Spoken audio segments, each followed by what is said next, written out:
আবার বৈঠকে ডেকেছে শিক্ষা মন্ত্রণালয়। মূলত শিক্ষা মন্ত্রণালয় থেকে আবার একটা বৈঠক হচ্ছে যতটুকু আমরা সংবাদ পেয়েছি। ইতিমধ্যে শিক্ষার্থীরা কিন্তু সেখানে অবস্থান করছে।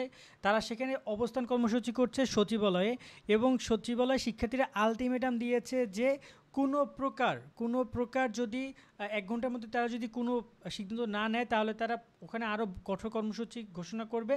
এমনকি এখানে কয়েকশো শিক্ষার্থী রয়েছে, হয়তোবা সেটা হাজারের সংখ্যার উপরে হবে। আস্তে আস্তে অনেক শিক্ষার্থী যুক্ত হচ্ছে আমরা শুনছিলাম। এবং এখানে তারা যেটা বলছে যে তারা যে সিদ্ধান্তটা দিয়েছে শিক্ষা মন্ত্রণালয় থেকে পরীক্ষার ব্যাপারে, সেটা তারা মানছে না। তারা বলছে এভাবে হবে না। তাদের সিদ্ধান্ত যেটা তারা যে দাবি করেছিল পরীক্ষা না দেওয়ার বিষয়টি, এবং তারা বলছিল দ্রুত রেজাল্ট প্রকাশ করার বিষয়টি, সেটা তারা সামনে আনছে। এবং যতটুকু আমি শুনেছি এখানে শিক্ষার্থীদের পক্ষ থেকে ৩-৪ জনের সাথে কথা বলতে চেয়েছিল শিক্ষা শিক্ষা মন্ত্রণালয়ের কর্মকর্তারা বা সচিবগণ, কিন্তু শিক্ষার্থীরা সে বিষয়টি না করে দিয়েছে। তবে সর্বশেষে শিক্ষার্থীরা যে সেখানে উপস্থিত থেকেছে কিনা বা গিয়েছে কিনা সেটা আমরা জানতে পারিনি।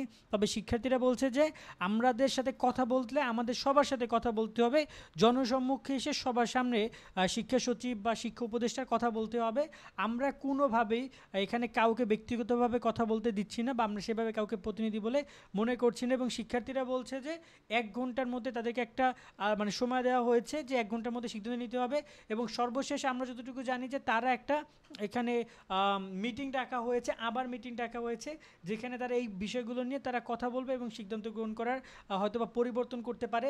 যেহেতু এখনও ঢাকা বোর্ড তাদের কোনো নোটিশ প্রকাশ করেনি, সেক্ষেত্রে এ ব্যাপারে কোনো ফলশ্রুত কোনো বিষয় আসতেও পারে, আবার নাও আসতে পারে।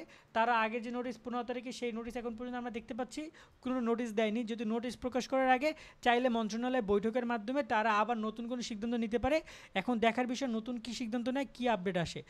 যারা সাবস্ক্রাইব করেন অফকোর্স সাবস্ক্রাইব করে যুক্ত থাকো, বেল আইকন বাজিয়ে রাখো, ভিডিও আপলোড করার সাথে সাথে নোটিফিকেশন পাবা, এবং আপডেটগুলো আমরা জানিয়ে দেওয়ার সর্বোচ্চ চেষ্টা করব। আল্লাহ হাফেজ।